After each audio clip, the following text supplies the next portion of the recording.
चमत्कार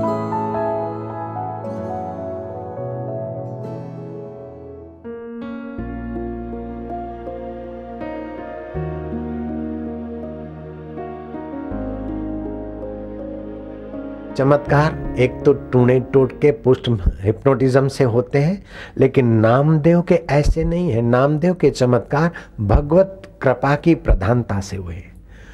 ज्ञानेश्वर के जीवन में जो चमत्कार दिखते हैं, योग के प्रभाव से भी चमत्कार होते हैं, भक्ति के प्रभाव से भी चमत्कार होते हैं। पतिव्रता स्त्री पति की इच्छा में अपनी इच्छाएं डुबा देती है, इच्छा रहित हो जाती तो उसका संकल्प प्रकृति साकार कर देती है। ये इच्छा त्याग के प्रभाव से भी चमत्कार हो जाता है सती के जीवन में।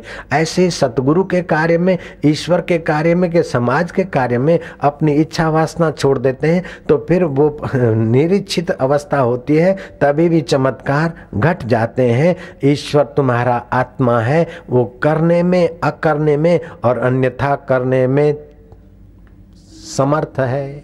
एक महिला के कान ऐसे के जैसे शंख लगे हैं जयराम जी की,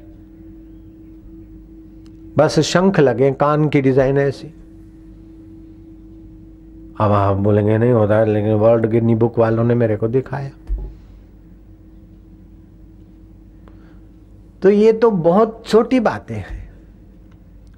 बड़े में बड़ा चमत्कार देखो कि समुद्र में बड़वा नल रहता है, अग्नि तत्व रहता है, पानी से बुझता नहीं, और तुम्हारे पेट में जठरा अग्नि रहती है और शरीर को जलाती नहीं। गाय सूखा घास खाती है, चिकना दूध देती है, और सांप दूध पीता है और जहर देता है। एक बूंद मनुष्य की और राजा महाराजा नेता ये वो उद्योगपति साहब साहूकार हंसते खेलते शादी विवाह बैंक बैलेंस ये करते वो करते, फिर मुट्ठी भर राख और मुट्ठी भर हड्डियां छोड़कर रवाना हो जाते, फिर दूसरा शरीर तीसरा शरीर। ये कौन सी ईश्वर की पिटारी है कि इतने जीव पैदा हो रहे, इतने खा रहे, जी रहे, मर रहे, फिर नए बन रहे। ये कौन सी अलग की ईश्वर की पिटारी है कि आज तक उस पिटारी का कुछ कम नहीं हुआ। रोज नित्य नया सूर्य लगता है, नित्य नई हवाएं लगती है, नित्य नई प्रेरणाएं मिलती है। वो कौन सा दाता है? उस दाता की महिमा खोजते खोजते उस में प्रेम हो जाए। वाह प्रभु तेरी लीला, तेरी महिमा अपरंपार, तेरे चमत्कार अपरंपार। ऐसे भगवान की गरिमा महिमा और उनका वैभव निहारते निहारते आपके अहम को भगवान के वैभव में डुबा देना भक्ति है, वैभव में स्थिर कर देना योग है। और वैभव का तत्व और तुम्हारा तत्व ये तत्व ज्ञान है। चाहे ज्ञान रास्ते चलो, चाहे योग के रास्ते चलो, चाहे भक्ति के रास्ते चलो। योग में कर्म योग है, भक्ति योग है, नादानुसंधान योग है, कई प्रकार के योग है। कैसे भी आप अपने आत्यंतिक सुख स्वरूप शाश्वत परमात्मा सुख को पालो। इसी में बुद्धिमानी और इसी में आपका, हमारा, कुटुंब का, देश का और मानवता का मंगल छुपा है। मंग धातु से मंगल बना है। आगे बढ़ो। नाक से सुखी होकर देख लिया, जीभ से अथवा सेक्स इंद्री से सुख देख लिया, अब इनका आसक्ति छोड़कर आगे बढ़ो, असली सुख लो। ध्यान ध्यान में भाव का सुख लो, एकाग्र होकर एकाग्रता का सुख लो, फिर छलांग मारो एकाग्रता और भाव। मुझे हनुमान की कहानी कहनी है थोड़ी सी देर। सेतुबंद रामेश्वर का पुल बन रहा था, वो पत्थर बंदर उठा उठाकर देते थे। तो जिस जीव को जैसा रुचा उसने सेवा की। तो एक गिलहरी भी बालू का दाना उठा उठाकर दरिया में डाल दी। पत्थर तो ये हनुमान की कंपनी वाले उठाएंगे, मैं तो गिलहरी ठहरी। राम काज भी न कहा विश्रामा। जिस राम ने, जिस ईश्वर ने ये शरीर दिया उसके लिए कुछ तो सेवा करे। एक बालू का दाना ले जाए और आए तो बंदरों को गिलहरी को बचाने के लिए, जैसे कार वालों को, ट्रक वालों को, ऊंट लारी और बैलगाड़ी को बचाने में कितना ही पेट्रोल खपाना पड़ता है जयराम जी की, ऐसे ही गिलहरी को बचाने के लिए हनुमान कंपनी को कितनी ऊर्जा नष्ट करनी पड़ती थी, समय शक्ति। हनुमान को फरियाद की कि प्लीज बॉस गिलहरी को जरा रोक दीजिए, इस डिस्टर्ब। ये गिलहरी हमें डिस्टर्ब करती। हनुमान जी ठहरे विनोदी स्वभाव के, अपने हनुमान तो हनुमान छाप शरीर, अपने हाथ का अंगूठे से गिलहरी की पूंछ दबोच दी, चे करके गिलहरी छलकी।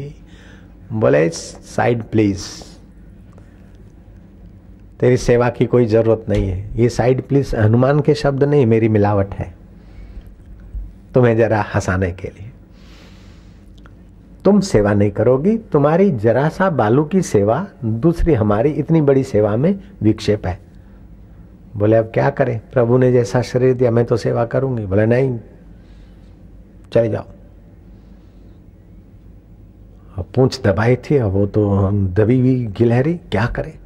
भागी राम जी के पास और फरियाद की। राम जी ने बोला अच्छा तो तुम ही बताओ कि हनुमान को क्या सजा दूं। बोले पूंछ वाले प्राणी को पूंछ दबाते तो कैसी पीड़ा होती है हनुमान जी को अनुभव नहीं। हनुमान जी को बुलाए और आप अपने पैर से हनुमान जी के पूंछ पर दबाव डाले तो हनुमान जी भी चैं बोले चलो ऐसी सजा देते हैं। हनुमान को बुलाया गया। गिलहरी जा, इनको देंगे सजा। हनुमान, गिलहरी बालू का दाना लेके जा रही थी और तुमने उसकी सेवा बंद कर दी, ये सच्ची बात है कि हाँ सच्ची बात। तो अब गिलहरी को न्याय देना है और गिलहरी की मांग है कि मैं तुम्हारी पूंछ दबाऊं, बैठ जाऊं। जय श्री राम। हनुमान जी बैठ गए। राम जी ने अपना पैर, राम जी कोई जैसे तैसे तो नहीं थे और राम जी जो करेंगे बलपूर्वक करेंगे। पोल तो कोई नेता चला लेगा कि भाई अपना चमचा है, लेकिन राम जी पोल नहीं चलाते। राम जी जो करते पूरे मन से करते। बराबर दबाव डाला। दबाव तो आया लेकिन हनुमान के मन में भाव आया कि राम जी का चरण और मेरे को स्पर्श मिल रहा है। भाव विभोर हो गए, दबाव की पीड़ा भूल गए और भाव समाधि लग गई।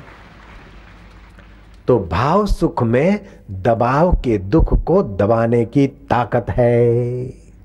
ऐसे भक्तों के भाव होते हैं तो संसार के कितने भी दबाव होते हैं तो भाव सुख में भक्त भाव के प्रभाव से संसार के दबाव से दबता नहीं, संसार के दुखों को दबा देता है। हनुमान जी भाव समाधि में मग्न हो गए। जितनी देर भाव में बैठे रहे भाव समाधि उतरी। हनुमान जी भागे गिलहरी के पास कि बहन मैं तेरी फिर से पूंछ दबाऊं और तू मुझे फिर से सजा दिला। मैं फिर से पूंछ दबाऊं और तू फिर से राम जी का चरण दिला। भक्त भी भगवान को कहते हैं कि सुख सुविधाएं तो दी दी, लेकिन पहले अभाव में यहाँ राजस्थान में यहाँ जटे रहते थे, उधर जितने स्वस्थ और खुश रहते थे इधर खोखला जीवन हो गया। अब क्या करें। महीने 2 महीने 6 महीने 12 महीने 2 साल अपने इलाकों में जाते, सादे सूदे घरों में रहते हैं, क्या हाल है कटथियाए ये करके भाव का सुख ले लेते हैं। और कई बंबई के ऐसे भक्त हैं जो अपने गरीब इलाकों में जाकर भी अपने मजे से रहने का एहसास करते होंगे। तो सुविधा के सुख से भाव का सुख ऊंची माना रखता है। भाव के सुख से भी बुद्धिगत सुख ऊंचा है। बुद्धिगत सुख से भी सात्विक बुद्धिगत सुख ऊंचा है और सात्विक सुख से भी आत्यंतिक सुख तो परब्रह्म परमात्मा का स्वरूप है। आत्मा परमात्मा के मिलन से एकाकार होने से हो जाता है। तो बाबा जी अब हम लोग क्या करें। बातें तो बहुत अच्छी लगी, हम लोग क्या करें महाराज, हम लोग क्या करें। बाबा जी क्या कहते हैं, भगवान कहते हैं जहां जहां मन जाए घुमा फिरा के उस आत्मा में परमात्मा में लाओ। और उसकी कई तरकीबें हैं और अलग अलग तरकीबों से मन कई तरकीबों से भागता है तो आप मन को कई तरकीबों से मोड़ने में भी सफल हो सकते हो। और 1-2 बार उसको थोड़ा सा सुख, सात्विक सुख की थोड़ी झलक देने वाले संतों की महफिल में, ध्यान योग शिविर में ले जाते हो तो जैसे दारू वाला दारू की आदत में लग जाता है, पान मसाले में लग जाता है, समझते हुए भी हानि करता है, ऐसे भक्त को जब भगवत सुख आत्यंतिक सुख की झलकें मिलती है तो फिर बार बार मन बार बार उधर आते आते फिर स्थिति पा लेता है और कल्याण हो जाता है।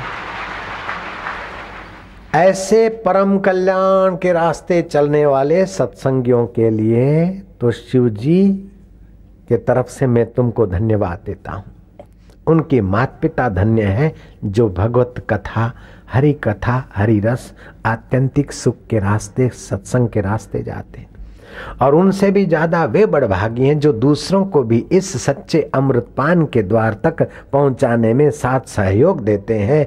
ऐसे पुण्यात्माओं के लिए भगवान शिव कहते हैं, धन्या माता पिता धन्यो, धन्या माता पिता धन्यो, गोत्रम धन्यम कुलोद्भव, गोत्रम धन्यम कुलोद्भवः, धन्या च वसुधा देवी, धन्या च वसुधा देवी, यत्र स्यात् गुरु भक्ततः, यत्र स्यात् गुरु भक्त, जहाँ आत्यंतिक सुख पाए हुए गुरु, गुरु मतलब गु माना अंधकार, रू माना प्रकाश, अंधकार मिटाकर, इधर सुख इधर सुख इधर सुख, ऐसी बेवकूफी मिटाकर जिन्होंने ज्ञान प्रकाश आत्यंतिक सुख में स्थिति की, अर्थात जो ऊंचे में ऊंचे सुख में टिके हैं, गुरु शिखर, बड़ा शिखर, ऐसे जो गुरु लोग हैं ऊंचे सुख में टिके हैं, ऐसे लोगों के जो भक्त हैं